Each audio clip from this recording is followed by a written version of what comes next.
Best of Baltics have been part of Latitude. Nobody knows exactly since when. Let's guess it's probably around 2016.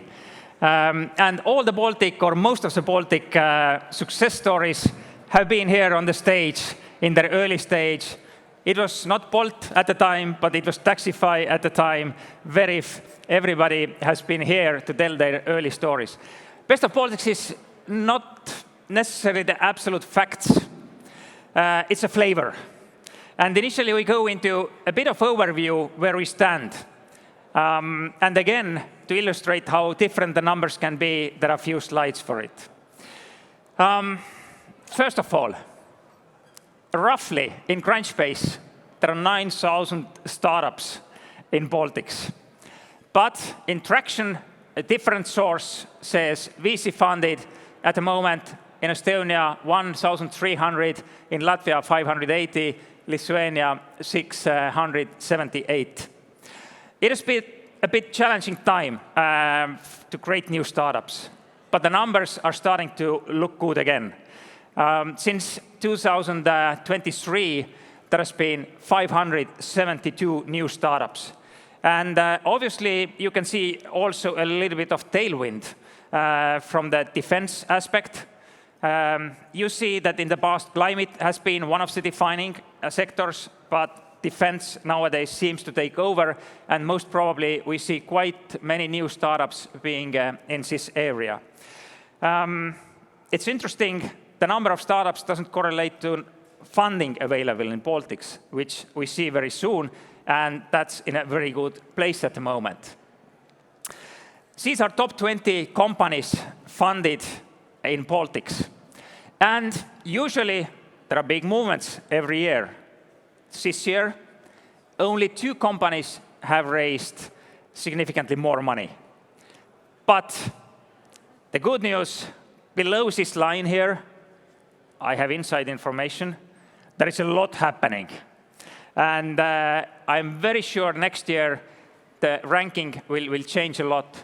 If you look at the companies, I think one of the main themes we have seen moving up in the ranking is deep tech. And this is where Baltics definitely should be.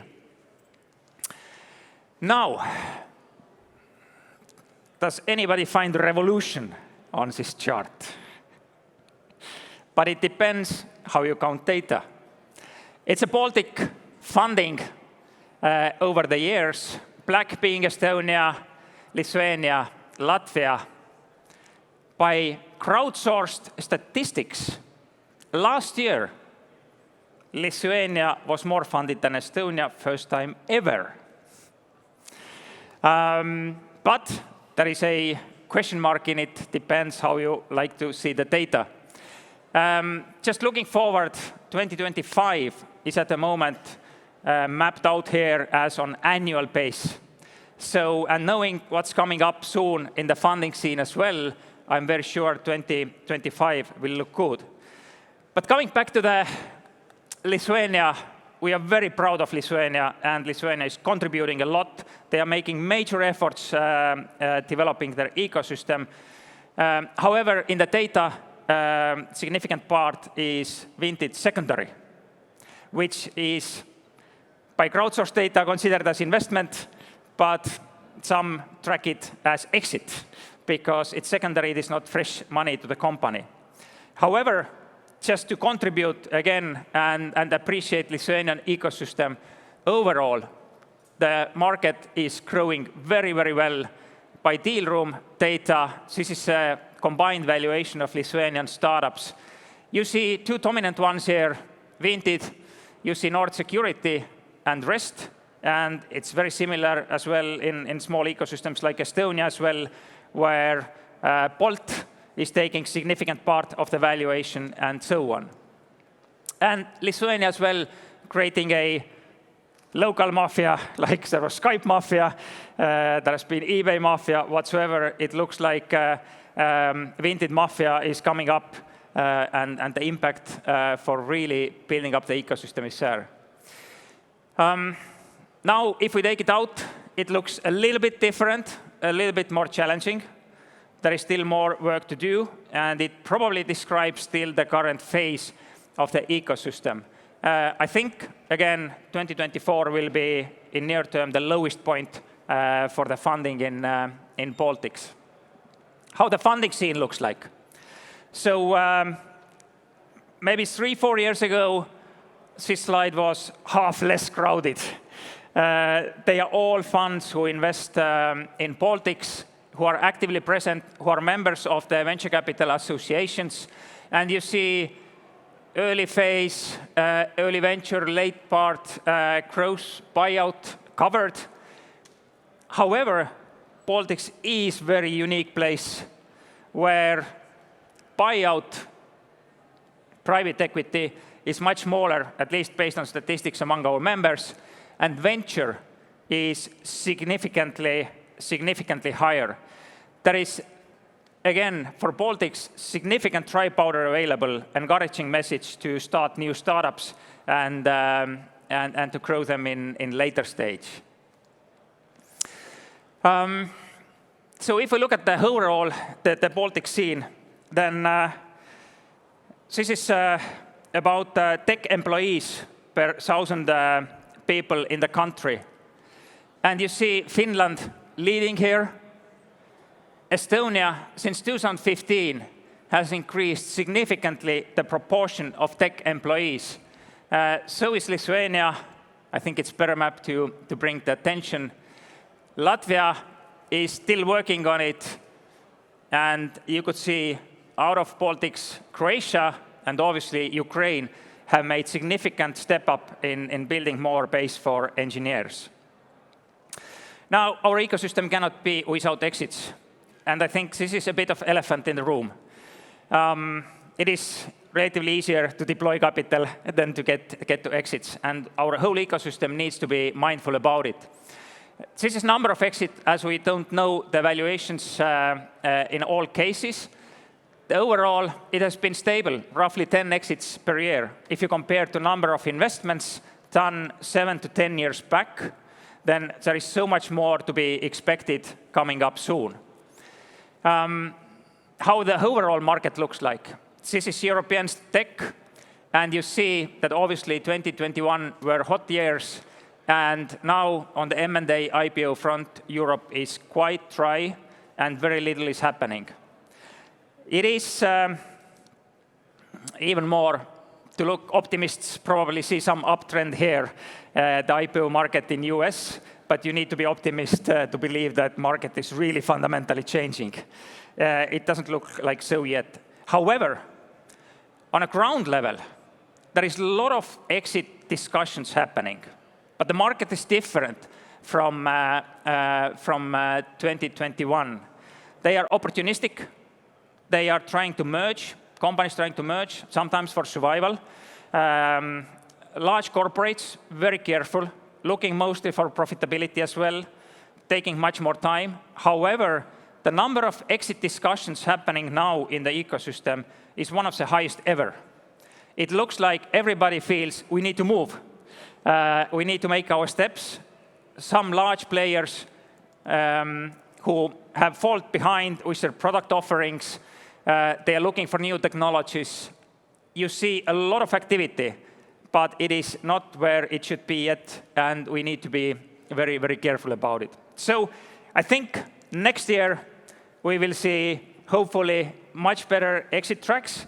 We see much better funding, and we like to see how we compare to Lithuania from Estonian point of view. Fingers crossed for everybody. It's a Baltic ecosystem. And Latvia, we expect you to catch up. So, thank you. That was over of the ecosystem. Now we go into 4 stories.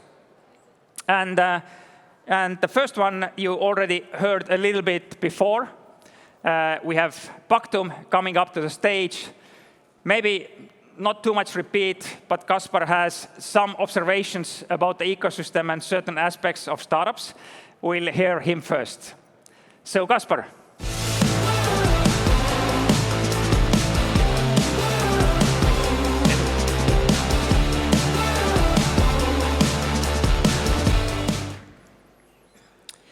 Hi everyone, I'm Kaspar, co-founder and CEO of Pactum. And as you heard half an hour ago, how agents are eating the world, then I'm not going through Pactum's story this time. What I'm doing this time is a full dedicated session to the founders. And when I asked what's the hardest part of building a startup that we talk very little about, then my answer there was fundraising. I don't know what is the reason, but the 6 fundraising events that Pactum AI has gone through, most of the lessons learned, as I haven't heard from anyone else. So basically, it's you fail and succeed yourself. So I'll do my best in the next 7 to 10 minutes to kind of give you my pointers, take it or leave it, to different founders. And obviously, if you're not founder, then at least you can feel the journey of what one founder can go through. So for me, these are the key aspects of when we go through fundraising process, and I'll take through each one of them. First, for some reason, it's very hectic how founders are fundraising. So advice, take fundraising as a sales process. The good thing about sales process comparison is that you only need one lead investor to succeed. In sales, you need higher conversion. But if you take this as a sales process, then this is a screenshot 2 months ago. It's my Jira. Each one of these tickets is one investor. There are different phases. First call done, second call done, slide sent, etc. And you need to track that to term sheet and to signing a contract. You track relationship over time. And basically, last time we spoke to 177 investors. Each of those rejected you. So each of those will have in our Jira a line why they rejected you. So when we are doing next round, I'll start with these lines. You didn't invest to us last time because this. Now we are still here. Set clear ICP to avoid calls. So basically this is another, you can't read, but this is another kind of, each of that ticket has in which phase they're doing investment. What size tickets there are minimum? What's your revenue minimum? What's your expectation revenue? Quite often, investors want to spend time with founders because it's fun and you learn about the market. But you don't want to spend your time if you don't have. If you do second call, you do the first call 30 minutes. If you do the second call without having tracked whether this is your ICP, you will waste like 150 hours at least of calls because everyone wants to do second call. Don't do the second call if it's not time yet for you. Save your time. Process. Start with 30-minute call to get to know each other. Leave 2 or 3 months after that when you actually start fundraising. It's very difficult for someone to listen to you and then it's like super amazed and then please take my money. Right? They need to consume. They need to build their hypothesis. So what we are doing is that we do a 30-minute call and then we do roadshow. San Francisco, New York, London, and Tallinn. And you need to physically meet them. Like, we have never got any investment without having physical meetings. Like, you need to have that connection. But the trick is that you need to really squeeze that in. My recommendation is to do all those different countries within 3 weeks maximum. So this is my screenshot of April this year, 2 days in New York. Each of this is one New York investor. You just go to DAX, you go to next in a third, fourth investor. And the reason is that you want to build the momentum, you want to build the FOMO, fear of missing out. And if you spread this out for 2 months, then everyone starts rejecting you constantly, and you don't have that moment. And process-wise, when we started fundraising, then most of people recommended us that, hey, see that you run out of cash in September, you need to close in June, you should start fundraising in January, start doing slides in November. And what happens, you start fundraising in January and the last quarter matters in enterprise sales especially. If last quarter is this, like, we are so consumed about this hockey stick, I don't know. So if last quarter is this, it's very difficult to raise. Raise when you're up, when you're scaling. Even if it's half a year before you actually would like to raise. Third, data room. Quite often founders start with slides. Let's do slides. my recommendation, write a memo. Old-fashioned business plan. What's the problem? What's the solution? What's the vision? What's the TAM?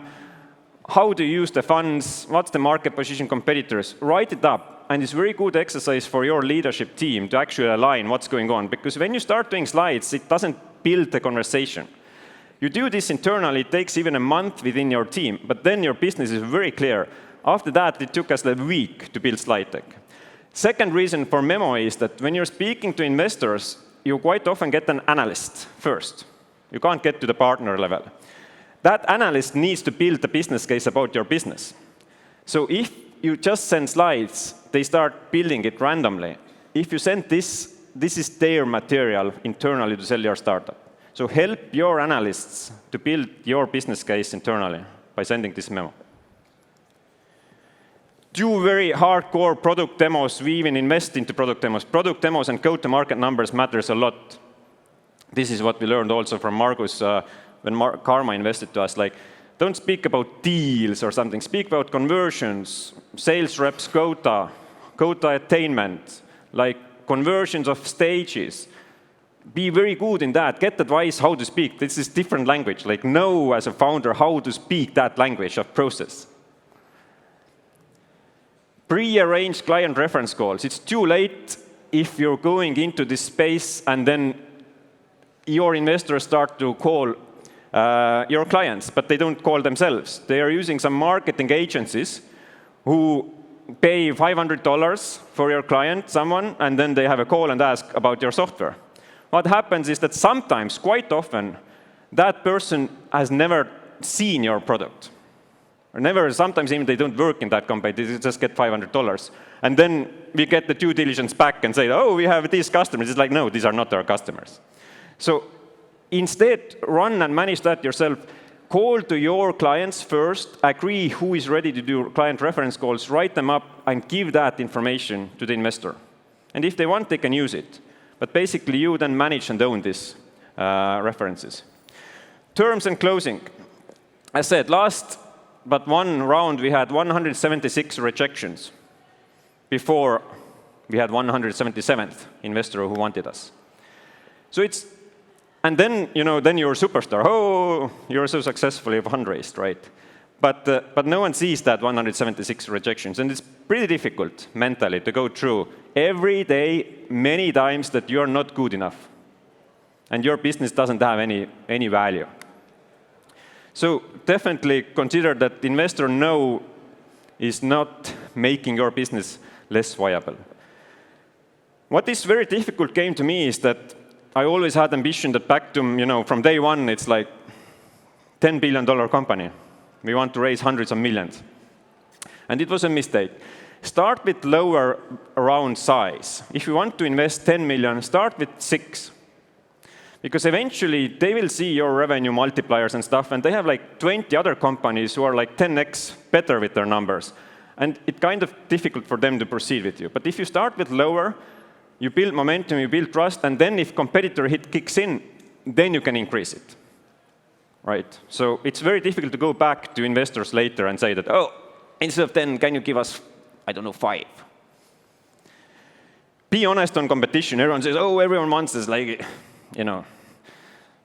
What I recommend is just say that in next 3 weeks, we expect term sheets. This is the time, so you need to rush into it. But don't start lying about that everyone wants you. Term sheet gives you exclusivity, gives that investor exclusivity. Be very sure why do you sign the term sheet. Because basically, if the due diligence is not successful, it's very difficult to go back to other investors and say that actually, after due diligence, that investor didn't invest to us. So if they sign term sheet, if you sign term sheet, be sure that the commercial due diligence is done. And now it's basically a topic like, have you lied to us?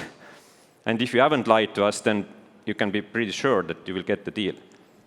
And finally, physical and mental health, and maybe the most importantly, build resilience before fundraising. So this is my Oura Ring screenshots. And it shows the level of resilience. Resilience is if someone kicks you in your face, kind of how many minutes it takes you to kind of stand up again and proceed. So this is March 4th up until April 13th. When I started, I knew that I'm going to start fundraising in a month's time, and I start building up resilience from solid to strong to exceptional. And this is the point for my first flight to San Francisco. And then it goes down, right?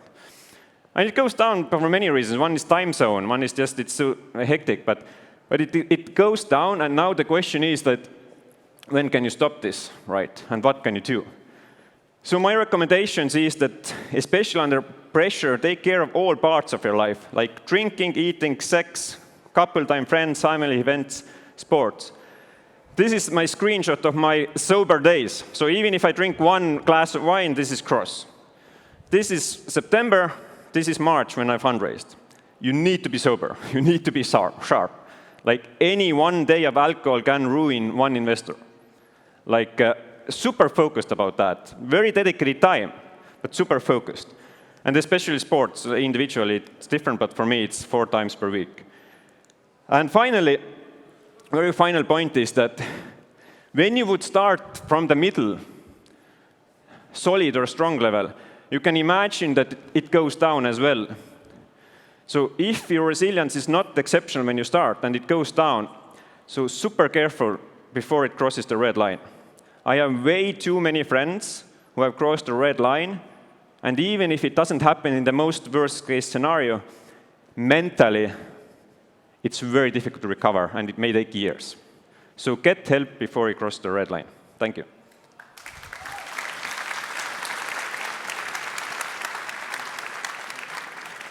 Thank you, Kaspar. Every founder will share what's in their mind. Fundraising is something you have mastered. Good advice from Baltics. It still feels it's a process where when you, like investors are ATM machines, when you shake it right, the money bursts out. Do you have also a list of investors you rejected?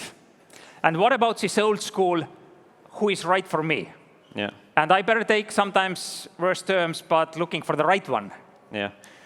So quite often founders don't have the opportunity to choose because everyone says no. So whoever gives you money is the winner in reality. If you have the choice, then first conversion where we give the rejection of not being our ICP is that you're not our size. You say 10 million ARR, we are 4. So why do we want to have another call? They want to have another call because in a year time maybe you're 10, but you don't want that call. So this is first level of rejection. And then we do reference calls for investors, but in very truth and reality, it's you take the money because otherwise you die. And you just need to be lucky. In rare cases, we have had a choice, of course. Then you do it and see personal connections. But in reality, it doesn't happen too often. You are the best person to ask, probably you're the best person in the world to ask. Would you trust AI to negotiate the terms with the investor? Yeah, once it's already negotiations, then definitely, because there are like so many terms, and then we can actually value those, what is important to you, what's me, and then have very rational kind of argumentation. So AI definitely can be helpful there. Yeah. And very last one. Very lately, you took over the CEO role in the company. You have been 3 co-founders. One was CEO from the beginning. You took over lately. What has been the most challenging aspect for you taking over the company that you have been part of? You are working in a certain role and now in a CEO role. When do you recommend this for startups? What to watch out? What was unique for you? Oh, good question. A very difficult one. You're enjoying that. One sentence. For me, the most difficult thing is relationship with the co-founder, where kind of you split. Because you build it together for many years. Yeah. Thank you, Kaspar. It has been very good to hear your story. Next, do you know where your vagus nerve is? Prepare it for stimulation. Pulsetto and Povilas, please.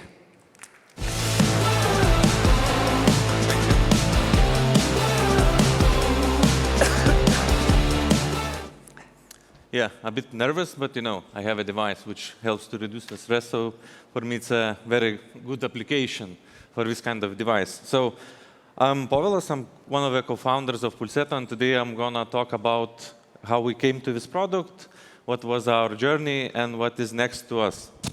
So let's start from the beginning.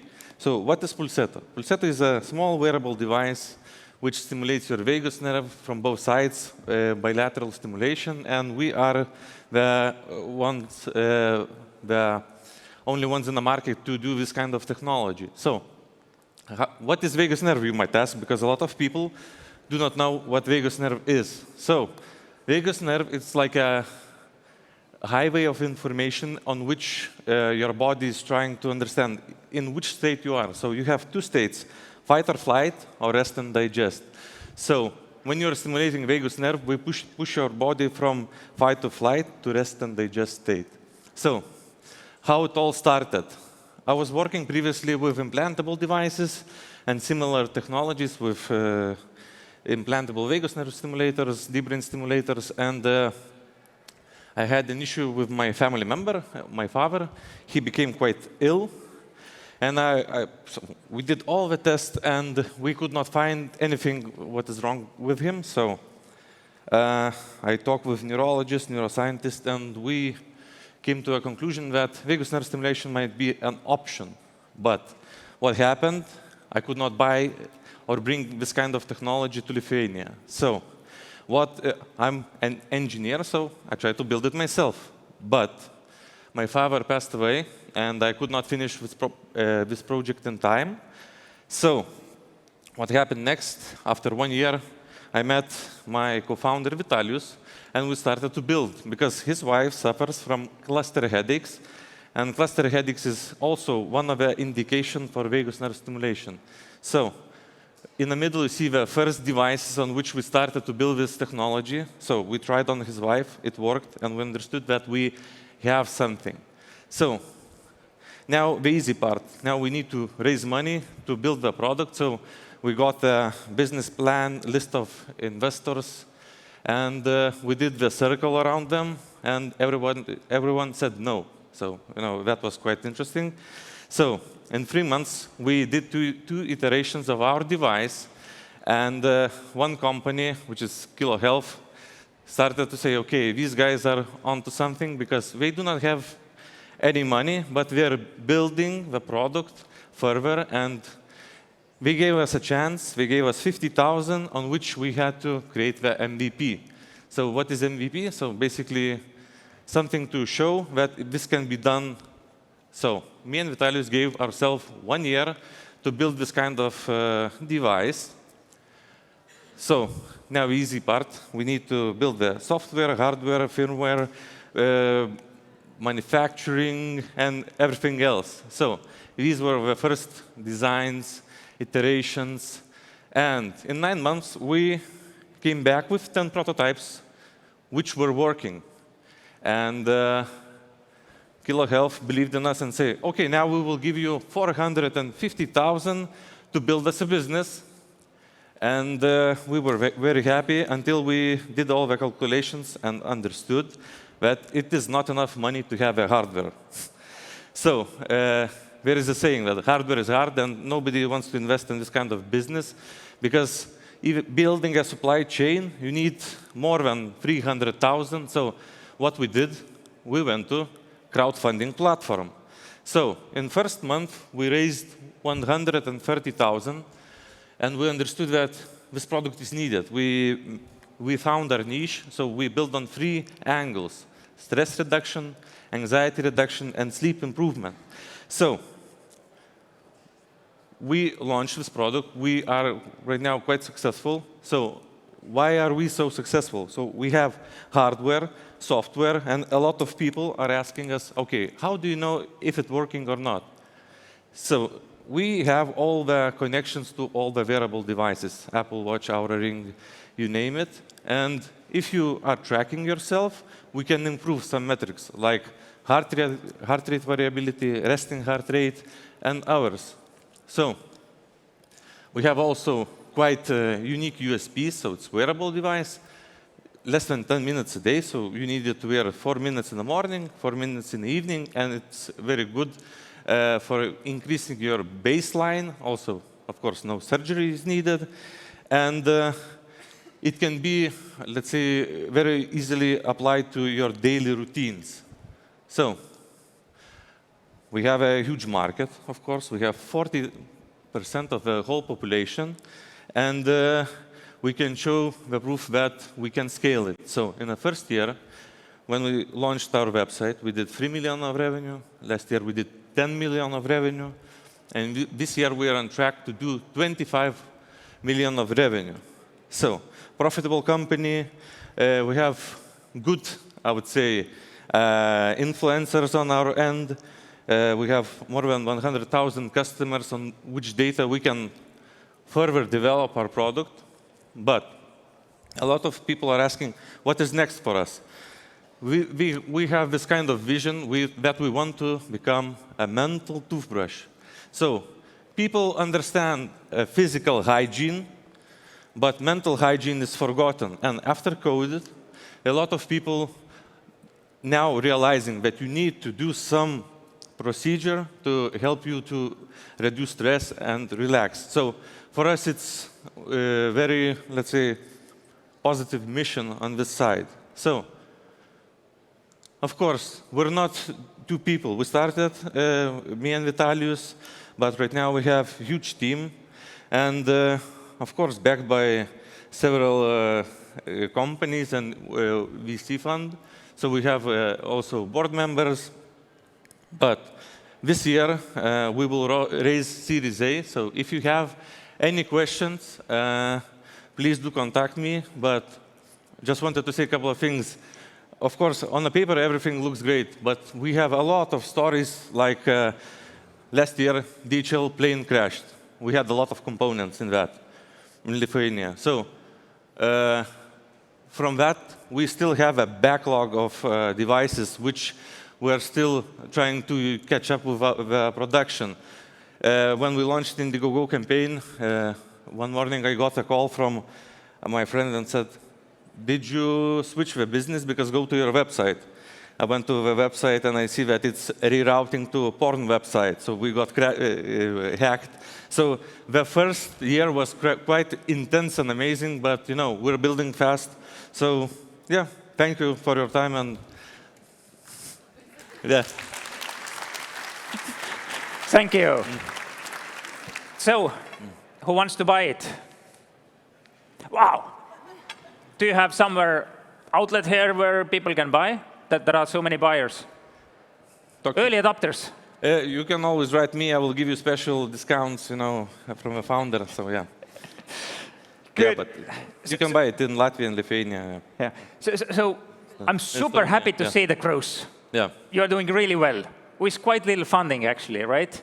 So you might have hit the right nerve of the customers. Yep. But one of the biggest challenges in this space seems to be to get from early adopters, beyond early adopters. Yep. Early adopters market, and I'm early adopter, and I have all kinds of gadgets. And if I use them all in the morning, what I should do, it would take 1 year. So, how do you think how you can get beyond early adopters? Like, for example, Oura Ring has achieved. So I would say we need to educate people, but we see this kind of trend. So 10 years ago, 3 of 10 people were using supplements. Now it's 7 of 10. So we will see that wearable technology is going to that side. So I don't know, 5 years ago, 30% had some wearable devices. Now it's 70. And you can measure yourself, and people have data, what to do with this. So we are the solution on which you can check your, let's say, baselines, and you can improve it. So you mentioned how many problems you solve. Yeah. It's massive. And the cost of the product is pennies versus what is the cost of sleep issues, anxiety, depression, and so on. Is the pricing at the moment like early adopters pricing? And if you don't buy it now, it will cost 3 times more later? Or competition is defining it because you're not the only one? I would say we are one of the most, not cheaper, but affordable ones. But this market is still niche, so we need to have some value. But I would say the price will not be increased that dramatically. Maybe new iteration of a device will have more functionality, more, let's say, technology in it. So it will be increased by, let's say, component side. So, yeah. And nowadays, fundraising, for example, the mandatory word is AI. Yeah. You have hardware and didn't hear AI. Yeah. So what is the response for investors usually? So we are planning, or more or less like launching AI in an application where you we gather the data from all your wearable devices and do like, let's say, learning models, how to better stimulate you. So when to stimulate you. So we try to create a closed loop system. And this is a very hard problem to tackle. So we need more data. But when we have so much data, it's really hard to, let's say, cluster them, or etc. So it's on a way. But I would say AI will also be... You can do 25 million without AI as well. Yeah. Magic. Yeah. Thank you so much. Thank you. Thank you. I'm slightly afraid that I will lose my character using it. I maybe become too soft. Usually I'm not. But to be tested. So next up is a platform behind platforms. Cachet and Hedi, please.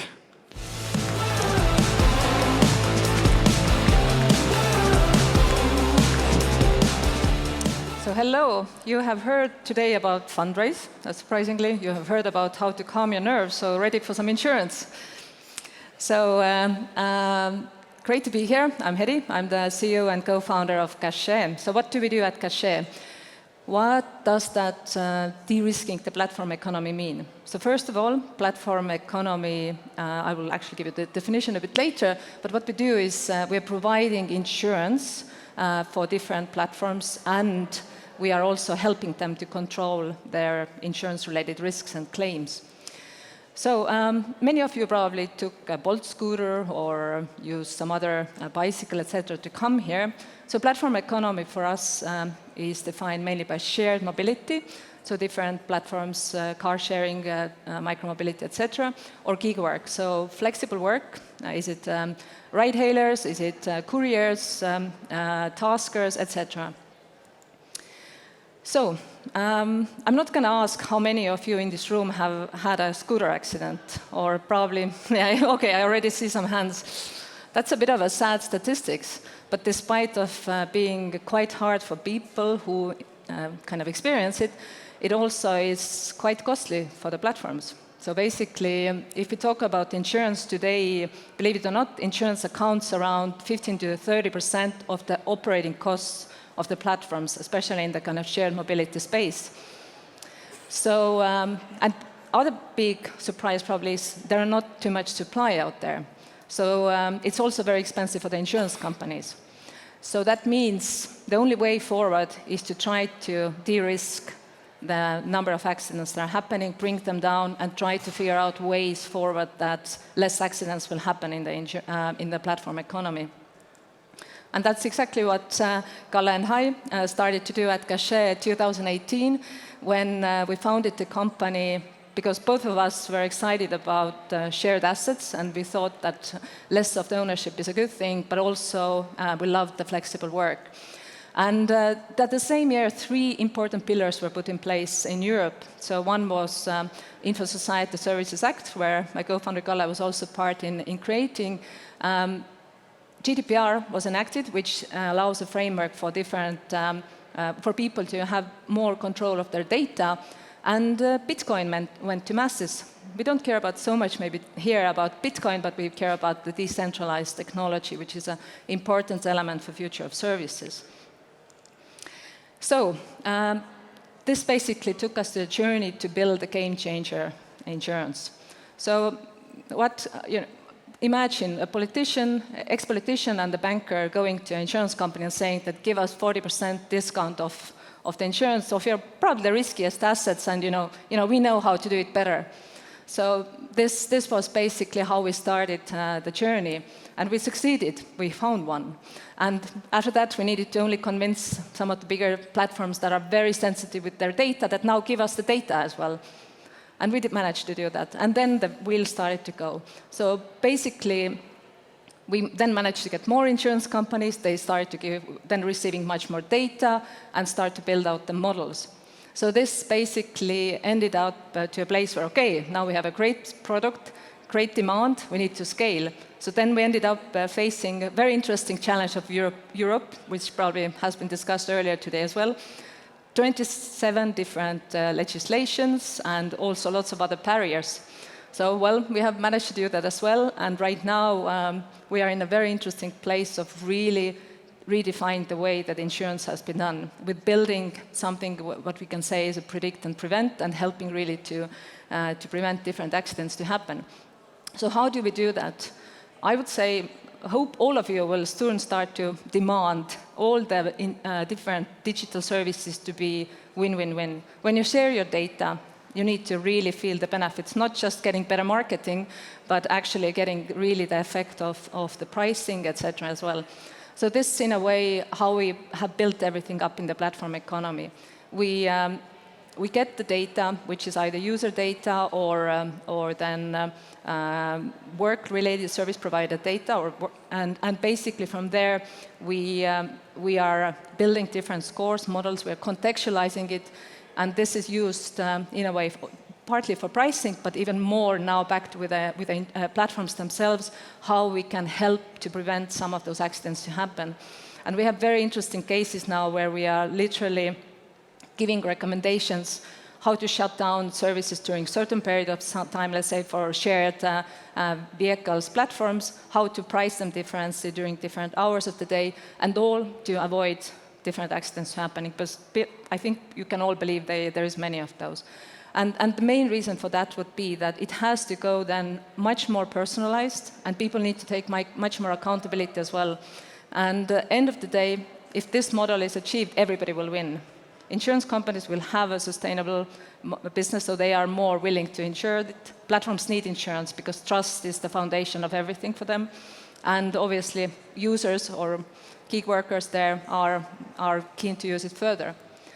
So what we are seeing, as in medicine, I think most of you have thought about why are we only curing the wounds and taking pills when something is already wrong. We need to do much more to prevent it.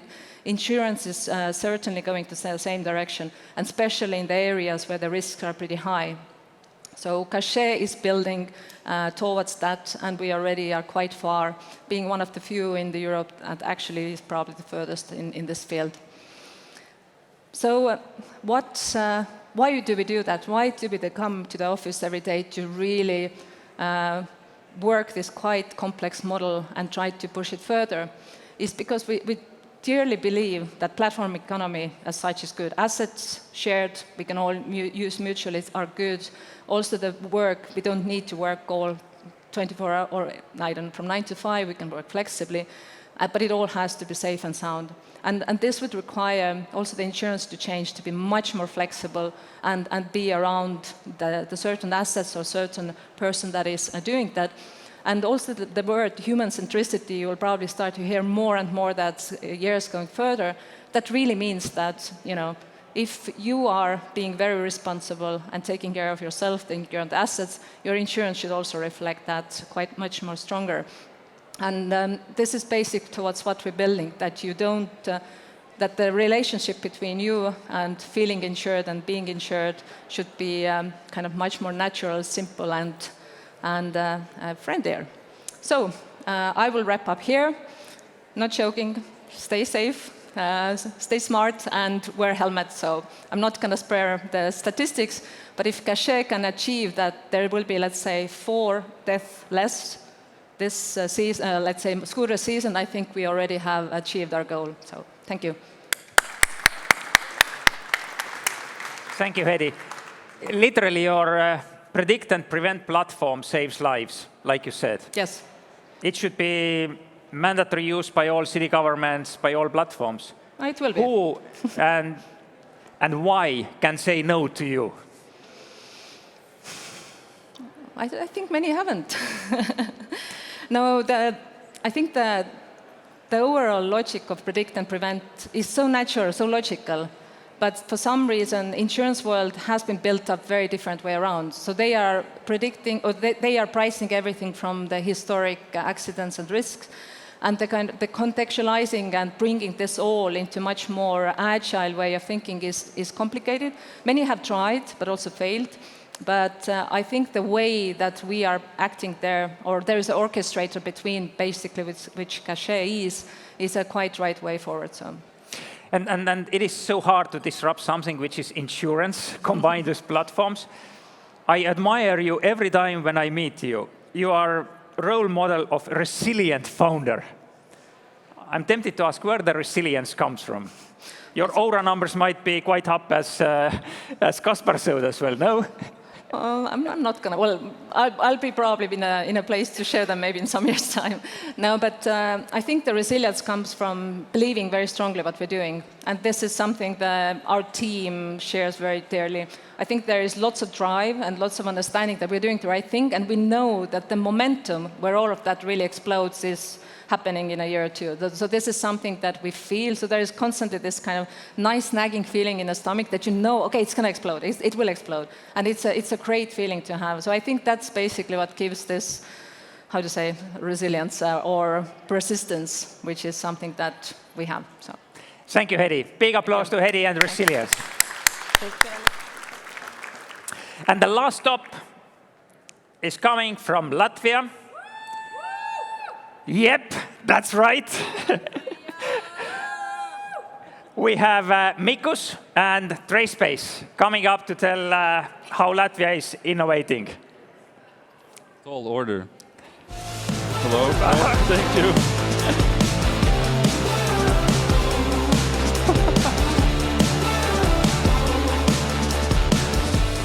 All right. So, first of all, thank you all for still being here, even though it's right at lunchtime. So that's, I know it's no easy feat. I'm Mikus, or Mick for short, from Trace.Space, and I'll try to give you a bit more of a, like, what's a Baltic founder. So yeah, I had a chance to be at a founders offsite with Cherry Ventures, which is one of our investors in Barcelona. So we talked with a lot of other founders. And then this morning I talked with the other Baltic founders at the Karma breakfast and trying to figure out, so what is the Baltic founder? And there's a few things. So first of all, we have a shared, let's say, trauma from the dark winters and Russian occupation. But we also have a shared pleasure. So we like, saunas and drinking some liquids. But what really unites us all as Baltic founders is that we've always faced much bigger adversaries. So we always have competitors that are better funded. They have more experienced talent. They have brand names and so on. But we still win. We still keep going bit by bit.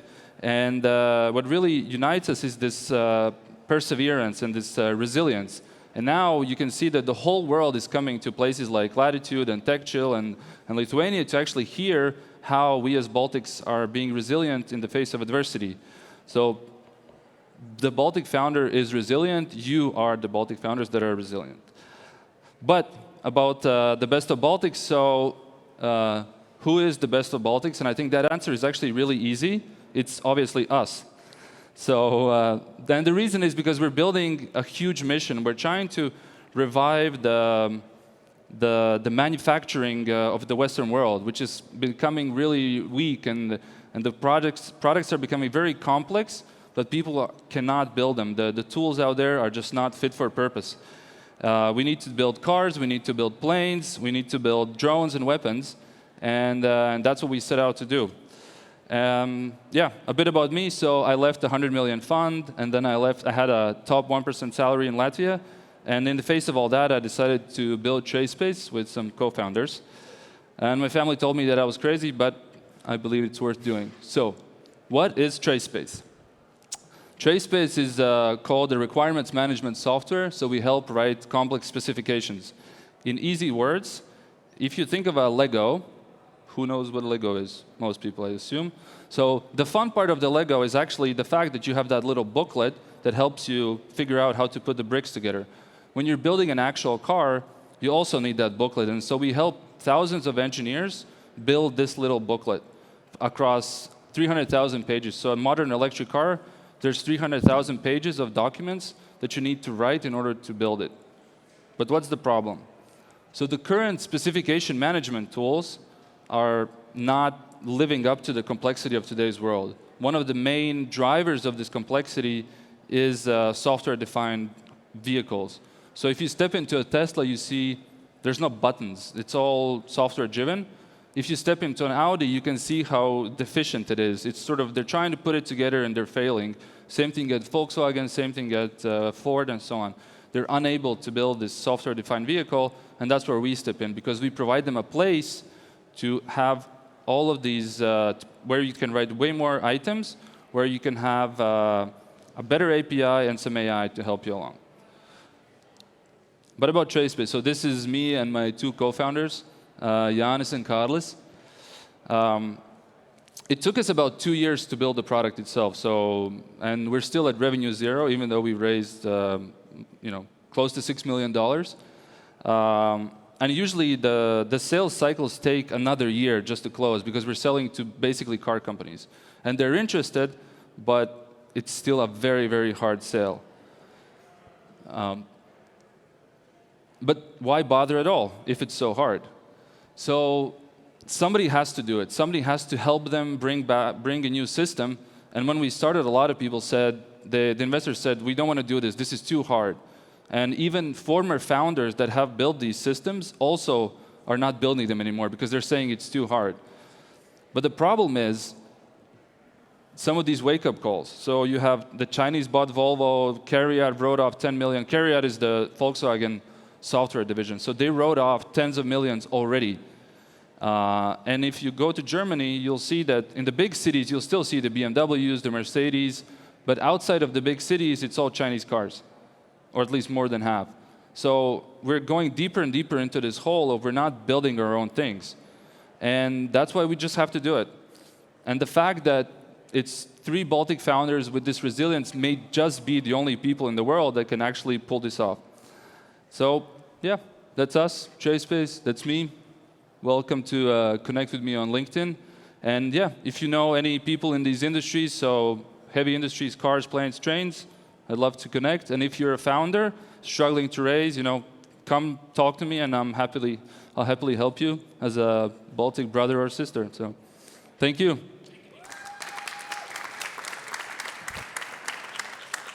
Look, like you said, your background is finance. Yes. You gave up a job, highly paid.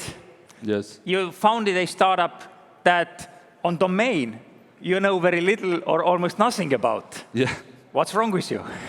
So the cheat code is actually that my co-founders knew a lot about the space. So one of them worked at a competitor for 6 years, the first European employee. The other one was implementing these systems. And it was actually quite a boring field overall. But if you put it all together, it's actually a huge field. And there's a lot of money there. And so it was just a thing that we had to do. And I've always wanted to build a startup. And this was a nice, boring, and complex thing to do. So some say knowing too much about the vertical is a curse. Yes. You might have too straight belief like what it is, what it have to be, and you can be wrong. And knowing nothing, you discover tomorrow what everybody else already knows. How the journey has been for you? Has the product development been spot on what actually the customer needs? Or you need a lot of learning, listening, fine-tuning the product according to what actually the world requires? It's actually a very good question. So there are bits and pieces of it that we knew what to build exactly, because some of these things, there's a specification of what needs to be there. And we followed that very closely. But the problem was that was the old way of doing things. And when we had built those things, a lot of people said, well, that's cool. It's kind of a little bit faster, a little bit better, but it's not enough to make us migrate all of this. And so that's when we had to have a very hard look and say, actually, we need to go deeper. We need to figure out what they're telling us without telling us. And so it was a bit of an up and down journey. So yeah. And maybe one more general question, like how do you see the Latvian ecosystem? We are looking at the graphs and we are hoping Latvia to pop up more and more and more. There are promising signs. There are good success stories. How do you see it developing soon? I think there are good things happening. I think there's not enough startups, but there are good things happening. I think especially in the startup house, you can see there's more and more people. Yeah, they're representing. There's people trying things, and that's important. And we also encourage them a lot. There's some new funds, and we tell them, look, it's the easiest time in the history of the country to raise money, to get started, to have like a few 100,000 just to keep going. So yeah, I hope it's next year there's way more from Latvia here. Big applause to Mikus and Latvian ecosystem. Thank you for having me. Thank you very much. Thank you. So this was the best of Baltics. Going to compete with lunch. But thank you for surviving here. I see many tier 1 investors here staying with us. Thank you for that. And we'll be back next year as well. Thank you.